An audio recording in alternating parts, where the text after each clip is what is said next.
Hello, you're watching Hornbill TV's Northeast Express. The Arambai Tengol has dismissed the NSCNIM's allegations of targeting the minority Christians during the ongoing ethnic clashes between Kukis and Meiteis in Manipur. The organization characterized these accusations as inaccurate and misleading. In a statement, Laishram Robason, Arambai Tengol's control room operator, said that the Arambai Tengol believe that the cultural identity and traditional beliefs of the communities are integral to its collective identity and must be safeguarded against any external influences that threaten their continuity. On July 24th, the NSCNIM labeled Arambai Tengol a militant group despite it not being declared a banned organization by the government. The NSCNIM in its statement stated that violent extremism as followed by Arambai Tengol is a threat to peace and tolerance. It is therefore natural that NSCN should take a stand to guard the interests and safety of the Christians in Manipur, given the fact that Arambai Tengol bears a strong hatred towards the Christians, both in spirit and action. Countering the NSCNIM statement, Arambai Tengol stated that the group firmly asserts that the violence is, in fact, the aggression of Kuki refugees against the Meiteis, one of the indigenous people of Manipur. The NSCNIM's characterization of the conflict overlooks the complex realities on the ground and misrepresents the nature of the aggression faced by the indigenous people of Manipur, especially the Meitei community. It also said that the Arambai Tengol was compelled to defend the Meitei community against the backdrop of armed aggression by the Kuki refugees. Stating that many dedicated members of the group have sacrificed their lives, the Arambai Tengol described the NSCNIM's labeling them as militant group as extremely unfortunate. This mischaracterization overlooks our true mission and our members' sacrifices to protect our community and cultural heritage, the statement added. It reiterated that the group respects all religions and the right to religious practices, therefore it stands firmly against any form of covert and overt conversion that seeks to undermine or destroy the cultural and religious heritage of the indigenous people of Manipur. The statement also claimed that through various initiatives and community engagements, Arambai Tengol strives to foster a deep appreciation for cultural roots and encourages younger generations to take pride in their heritage. It collaborates with local communities, cultural practitioners, and scholars to document, celebrate, and revitalize traditional practices, ensuring they remain vibrant and relevant in the modern world.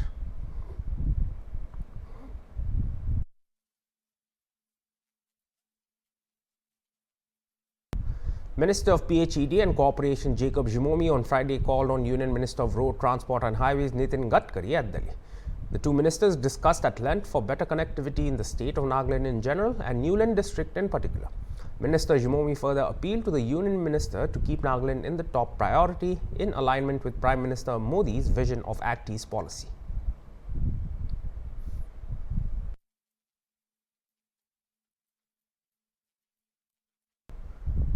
Assam's historic Charai Deo Maidam is all set to be included in the prestigious UNESCO World Heritage List. Prime Minister of India Narendra Modi had earlier announced this inclusion at the 46th session of the World Heritage Committee, held from July 21st. Charai Deo Maidam would be India's 43rd UNESCO World Heritage Site and first one in Assam and Northeast in Cultural Heritage category. Assam already has two other World Heritage Sites in Natural Heritage category. One is Kaziranga National Park and the other is Manas National Park. Charai Deo Maidam are very unique and significant in the history of Assam and the Ahom kings. These are ancient burial mounds of the Ahom kings and nobles built during the Ahom kingdom's reign from the 13th to the 18th century.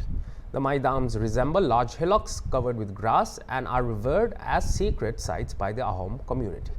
It was co-served by the Archaeological Survey of India. Each Maidam in Charai Deo, which is in Upper Assam region, represents the final resting place of an Ahom ruler or Ahom royal dignitary and is believed to contain the remains along with valuable artifacts and treasures. Home to more than 90 burial mounds of the Ahom royals, the Maidams are often dubbed as the pyramids of Assam. Meanwhile, Union Minister Sarbananda Sonowal said that it is a big recognition for them. He expressed gratitude to PM Modi on behalf of the people of Northeast and further said that this again proves that PM Modi continues to serve Assam and the Northeast and as a result got a chance to gain recognition across the world. Sonowal also thanked the Ahom community and Assam government.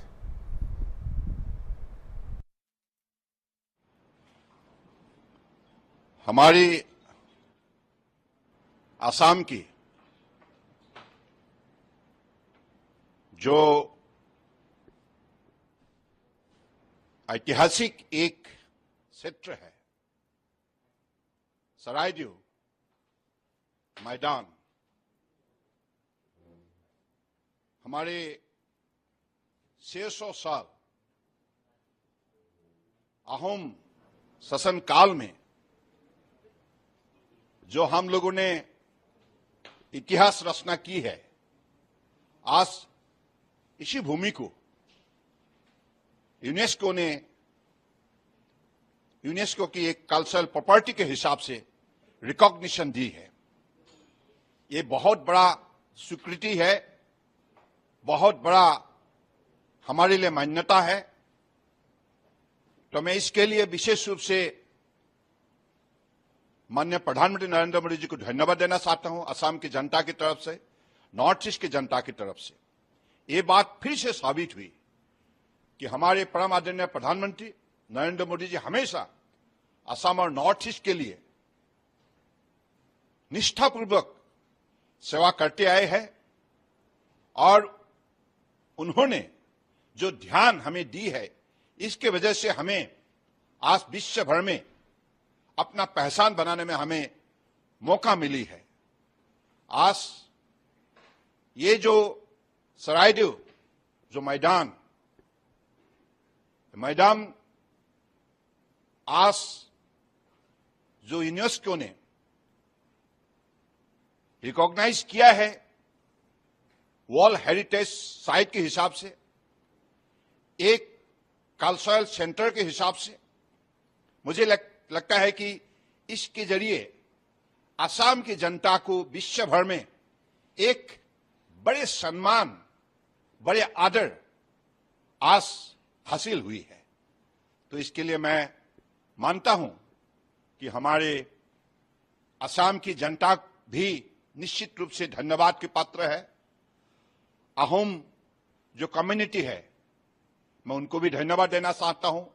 और Ahom community की जो भी बड़े हमारे historian है, intellectual है, writer है, researcher है, मैं सबको धन्यवाद देना चाहता हूं, क्योंकि आज सब लोगों की मेहनत की वजह से परम आदरणीय प्रधानमंत्री जी के नेतृत्व में आज ये रिकॉग्निशन हमें मिली है। और इसके लिए मैं साथ साथ में असम सरकार को भी धन्यवाद देता हूं। Education Minister of Assam Ranoj Pegu on Thursday visited Guru Charan College in Silchar and inspected the infrastructure of the college, including its existing buildings and free spaces. He interacted with the college management authority and spoke about upgrading the college into a state university. Pegu was accompanied by MLAs Kaushik Rai, Dipayan Chakraborty and a few other dignitaries. Pegu said the government will engage a consultant soon to make detailed layout plan of an existing 25 bighas of land and then proceed for new buildings in a phased manner while continuing classes. The Education Minister also attended the 44th biannual conference of Assam State Primary Teachers Conference held at Rabindra Bhawan in Hailakandi district on the day.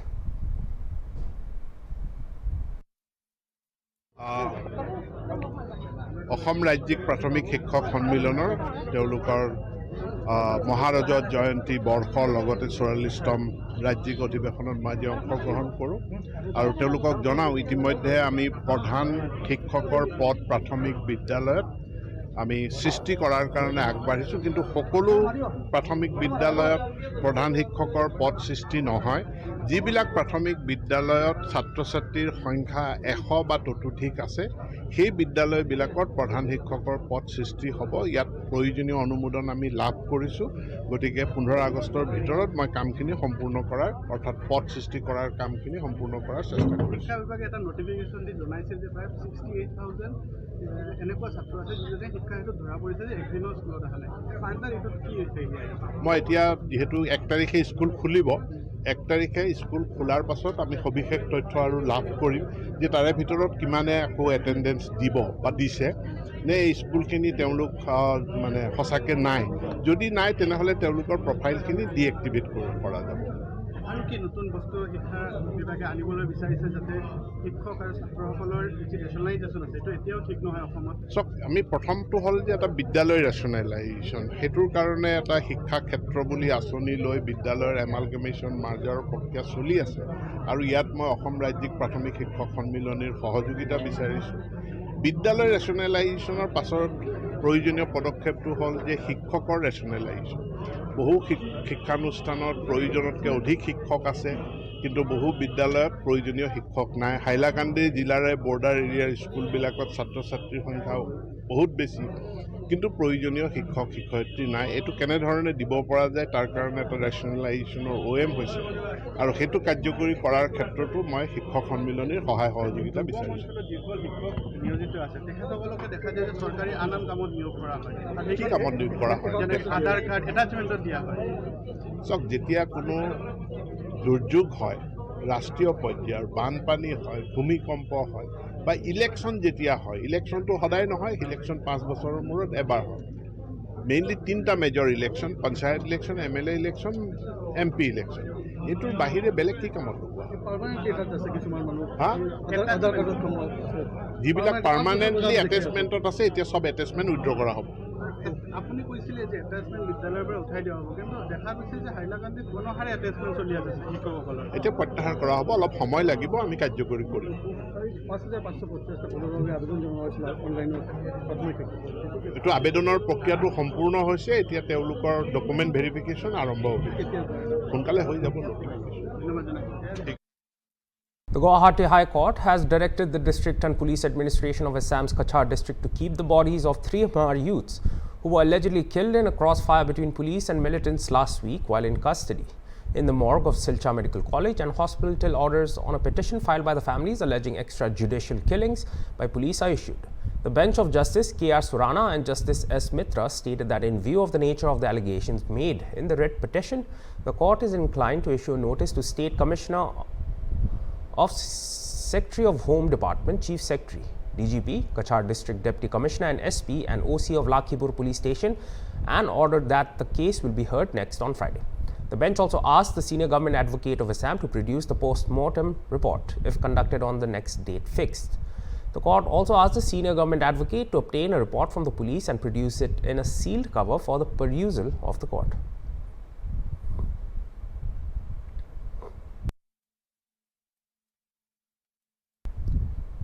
The BJP on Thursday named new state unit chiefs in Bihar and Rajasthan. According to a statement issued by Party National General Secretary Arun Singh, Party Chief JP Nadda has appointed Dilip Jaiswal as the new chief of the Bihar state unit.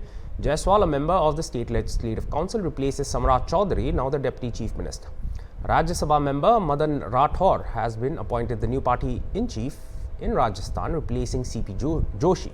Meanwhile, Rajya Sabha member and National General Secretary Radha Mohan Das Agarwal has been appointed as the party's in-charge for Rajasthan and former Lok Sabha MP Harish Dwivedi as its in-charge for Assam. In a statement, the party said its national president JP Nadda has made Arvind Menon a national secretary and former MP Rajdeep Roy in charge for Tamil Nadu and Tripura respectively. After his appointment, the new Bihar BJP President Dilip Jaiswal said the Mahagathbandhan will not be able to stand before NDA in the assembly elections and under the leadership of Nitish Kumar, the alliance will win majority government in 2025. देखिए, party राष्ट्रीय नेतृत्व और प्रदेश नेतृत्व को मैं धन्यवाद देता हूं कि उन लोगों ने मुझे प्रदेश अध्यक्ष की जिम्मेवारी दी है और आने वाले समय में जिस तरह से हमारे नेता स्वर्गीय सुशील मोदी जी जो अभी नहीं रहे, जिस तरह से पार्टी को सींचने का काम किया है और उसके बाद मंगल पांडे जी, नित्यानंद राय जी, संजय जायसवाल जी, सम्राट जी, सब लोगों ने पार्टी को सींचने का काम किया है और उसी को हमें आगे लेकर बढ़ना है। सामने विधानसभा चुनाव है सर, विधानसभा चुनाव के बारे में मैं आपको बता दूं कि जब भी एनडीए गठबंधन नीतीश कुमार जी और बीजेपी और चिराग पासवान जी, जीतन राम मांझी जी, उपेंद्र कुशवाहा जी ऐसे सरीखे के नेता के साथ आप 15 साल का रिकॉर्ड देखिए तो कहीं भी इसके सामने महागठबंधन टिकने वाला नहीं है। और अभी लोकसभा चुनाव हुआ, आपने देखा कि 174 से ज्यादा सीट पर हम लोगों ने जो है काफी बढ़त बनाया विधानसभा में, जो लोकसभा चुनाव के अंदर। और 23 सीट ऐसा था जिसमें कि कहीं 500, कहीं 1000, कहीं 2000 वोट, यानी हम नीतीश कुमार जी के नेतृत्व में बहुत ही कंफर्टेबल हैं। मैंने आपको कहा ना कि एक ऐसा फैक्टर बना कि 3-4 सीट हमारा बहुत ही कम वोट से हम हारे। वो फैक्टर कोई राजनीतिक फैक्टर नहीं था, वो एक नए टाइप का फैक्टर था। इसलिए राजनीतिक फैक्टर अगर आप लीजिएगा जो मगध क्षेत्र की अगर बात करें, हम सासाराम की बात करें, बक्सर की बात करें, आरा की बात करें, काराकट की बात करें, तो ये एक ऐसा फैक्टर एकाएक उभरा जिसके चलते हमने ये सीट लूज किया है। नहीं तो आज भी हम वो सीट जीते हुए ही मानते हैं। सीमांचल क्षेत्र की बात करें, उधर से आते हैं सर, उधर कैसे मजबूत करेंगे आप? देखिए, सीमावर्ती क्षेत्र पर जो भारतीय जनता पार्टी के कार्यकर्ता रहते हैं वो जुझारू कार्यकर्ता है, और आपने देखा कि अभी भी लोकसभा के चुनाव में हमारा जो है प्रदर्शन बहुत ही अच्छा रहा है, बहुत ही अच्छा रहा है। अररिया सीट हम जीते हैं, और जो भी सीट हम कटिहार या पूर्णिया अगर हारे हैं तो 20,000 से 24,000 25,000 वोट से हारे। तो मैंने कहा ना कि हमारा प्रदर्शन बहुत ही अच्छा रहा है, और 2025 के चुनाव में हम भारी बहुमत से सरकार बनाएंगे। सामने आरजेडी रहेगी 25 में। अब आरजेडी एमवाई फैक्टर लेके चलती है, लेकिन जब पप्पू यादव को टिकट देने की बात आती है तो वो यादव नहीं रहता है। आरजेडी को न यादव से प्यार है न मुस्लिम से प्यार है। अगर यादव से प्यार होता तो तेजस्वी यादव से कोई होशियार यादव क्यों नहीं वो अपनी पार्टी में नेता बनाने का काम करते हैं। तो इसलिए जो है उनका चाल चरित्र चेहरा जो है पूरा जनता जानती है, और आने वाले समय में नीतीश कुमार जी के नेतृत्व में एनडीए बहुत मजबूती के साथ बिहार में चुनाव लड़ेगी। 25 में आप लोग फिर से आ रहे हैं? निश्चित रूप से 25 में पुराना ट्रैक रिकॉर्ड ही बता रहा है कि हम बहुमत से आ रहे हैं। Prime Minister Narendra Modi reached Dras, Kargil on July 26 to pay tribute to war heroes on the 25th anniversary of Kargil Vijay Divas. PM Modi paid tribute to the brave hearts of the Kargil War at Kargil War Memorial in Ladakh's Dras. He also laid wreath at Kargil War Memorial, saluting valor of the Jawans who made the supreme sacrifice in Kargil War. Meanwhile, on the Agnipath scheme, PM Modi said that he doesn't know what has happened to the thinking of some people. They are spreading the misconception that the government has come up with this scheme to save pension money. However, for today's recruits, the question of pension will arise after 30 years, and they have respected this decision taken by the army because they work for Rashtra Niti, not Rajniti.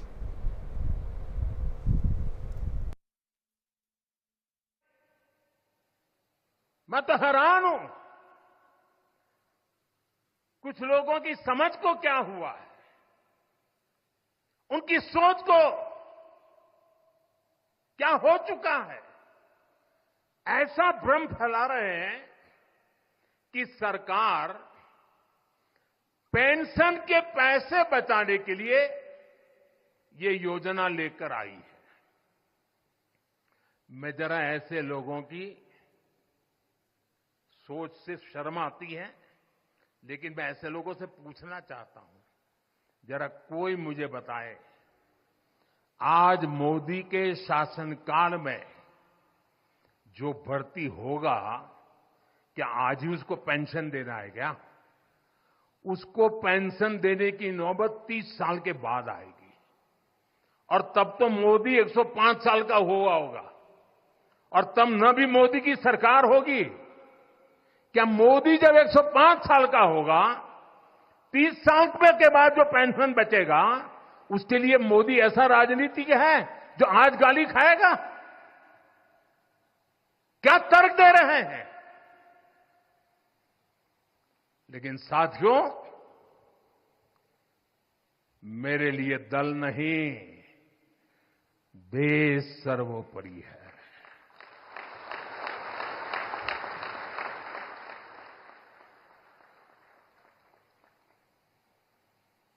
और साथियों, मैं आज गर्व से कहना चाहता हूं, सेनाओं द्वारा लिए गए इस फैसले का हमने सम्मान किया है,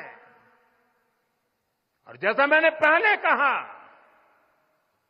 हम राजनीति के लिए नहीं, राष्ट्र नीति के लिए काम करते हैं। हमारे लिए राष्ट्र की सुरक्षा सर्वोपरि है। हमारे लिए 140 करोड़ की शांति ये सबसे पहले है। साथियों, जो देश के युवाओं को गुमराह कर रहे हैं, उनका इतिहास साक्षी है कि उन्हें सैनिकों की कोई परवाह नहीं है। ये वही लोग हैं जिन्होंने एक मामूली रकम 500 करोड़ रुपए दिखाकर वन रैंक वन पेंशन पर झूठ बोला था। 500 करोड़। ये हमारी सरकार है जिसने वन रैंक वन पेंशन लागू किया। पूर्व सैनिकों को 1.25 लाख करोड़ रुपए से ज्यादा दिए गए। अब कहां 500 करोड़, कहां 1.25 लाख करोड़। इतना झूठ और देश के जवानों की आंख में धूल झोंकने का पाप। ये वही लोग हैं जिन्होंने आजादी के 7 दशक बाद भी सेना की मांग होने के बावजूद भी, देश के वीर सैनिकों के परिवारों की मांग होने के बाद भी हमारे शहीदों के लिए वॉर मेमोरियल नहीं बनाया। That was all for this hour's bulletin. For more news and updates, stay tuned to Hornbill TV. Goodbye.